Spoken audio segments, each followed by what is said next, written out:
Na mtazamaji, sasa ni habari za biashara, ambapo serikali imeanza kutoa mafunzo kwa wachimbaji wadogo takriban 1736 wilayani Tarime mkoani Mara waliopatiwa leseni za uchimbaji madini, ikiwa ni sehemu ya mkakati wa serikali kuinua kipato kwa vijana hao, huku wakionywa kuacha kutumia leseni hizo kama tegesha.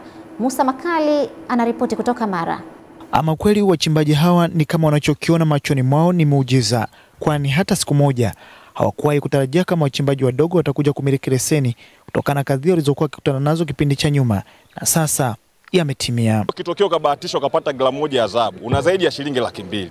Kwa maisha ya kawaida 200,000 kwa siku, kipato cha shilingi 200,000 ni uchumi mkubwa. Kwa hata maeneo yetu yatabadilika, na wale vijana ambao walikuwa wanaishi kwa kuvamia mgodi, nafikiri sasa wataacha, watajiajiri kwenye uchimbaji. Watu wengi watatoka kwenda kule uvamizi, tutakuja kujiajiri sisi wenyewe, kutoka kuwa mkimbizi au mvamizi kuja kuwa ndio meneja mkurugenzi au ndio mhusika mwenyewe. Kwa hiyo unatafuta mali yako ya halali. Kupitia ile leseni tutatoboa, kwa sababu kama mimi ilikuwa ni ndoto kwamba nipate leseni. Ninachowaomba sisi wachimbaji, tusiende kutengeneza migogoro alafu ikaonekana kwamba hiki tunachokizungumza hapa ni cha uongo. Tutakuwa salama katika masuala ya kiuchimbaji. Na saa kutoka kwa viongozi ni kwenda kufanya kilichokusudiwa, na serikali imetimiza walichokiomba kwa muda mrefu. Wakabidhi leseni.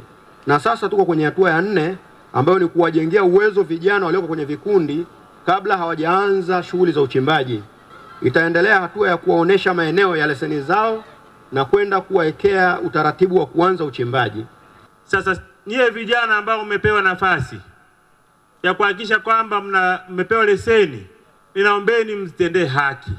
Tutawafuatilia baadaye kutoa elimu jinsi ya kujikinga na madhara yatokanayo na mercury. Kwa hiyo sasa ni wakati wa kupatiwa mafunzo ya namna bora ya uchimbaji wa kisasa ili kuinua kiuchumi. Sisi tutaendelea kuunga mkono kwa njia mbalimbali kuhakikisha kwa sekta madini inazidi kuinua vijana, hususani vijana wanaozunguka mgodi wetu wa North Mara.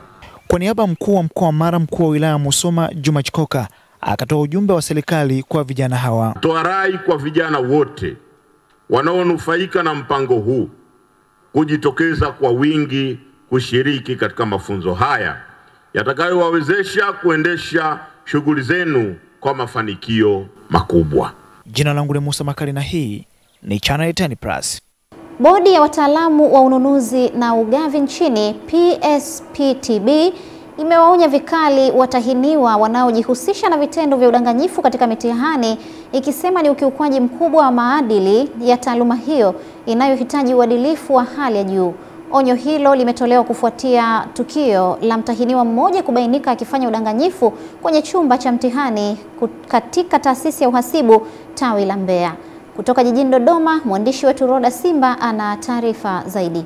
Onyo hilo limetolewa jijini Dodoma na mkurugenzi mtendaji wa PSPTB Godfred Mbanyi wakati akitangaza matokeo ya mtihani ya kitaaluma ya 30 ya bodi hiyo uliofanyika mwezi Mei mwaka huu. Tulipata tukio la mtahiniwa mmoja ambaye alifanya udanganyifu katika chumba cha mtihani.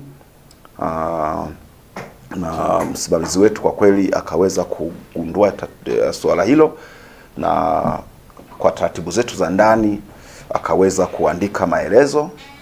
Ameandika maelezo na amekiri mwenyewe kwa maandishi yake mwenyewe, na wale wote waliokuwa wamekaa pembeni yake, aliyekaa huku na huku, wote wameandika waliona nini. Mitihani ni maandalizi. Ukifanya maandalizi, unaenda unafanya mtihani kulingana na uwezo wako na jinsi ulivyojiandaa. Ni kosa kubwa sana kuingia kwenye mitihani hujajiandaa halafu kufanya udanganyifu. Ameeleza kuwa masomo yaliyofanywa vizuri zaidi ni michakato ya zabuni na majadiliano ya kimkataba, huku akieleza masikitiko yake kwa udhaifu ulioonekana kwenye masomo yanayohusiana na hesabu. Yapo masomo ambayo pia bado watahiniwa wameonyesha udhaifu mkubwa. Ukiondoa masomo yale ambayo kila siku nikiwaita huwa napiga kelele juu ya masomo yale, pamoja na mbinu nyingi ambazo tunaziweka, tunazungukia vyuo vikuu, tunaongea nao, tunazungukia vituo vya maandalizi, tunaongea nao, lakini bado masomo yanayohusisha hesabu yameendelea kuleta changamoto kubwa sana. Na tunakaa kama bodi, lakini pia tutahusisha wadau wengine tuone namna bora ya ufundishaji na namna bora ya kujua tatizo ni lipi ili tuweze kulitatua wote kwa pamoja, kwa sababu hili sasa sio swala la bodi peke yake. Jumla ya watahiniwa 1506 walijiandikisha, 1421 walifanya mitihani, ambapo 680 walifaulu, 610 watarejea katika baadhi ya masomo, huku 131 wakifeli mitihani yote. Kutoka Dodoma, Roda Simba, Channel 10. Jijini Dodoma ambapo halmashauri ya jiji hilo imetoa wito kwa vijana, wanawake na walemavu kuchangamkia fursa ya mikopo ya 10% kupitia mfumo jumuishi, ambapo halmashauri hiyo ina shilingi bilioni 7, lakini vikundi vimeweza kukopa si zaidi ya shilingi milioni 200. Tupate taarifa kamili.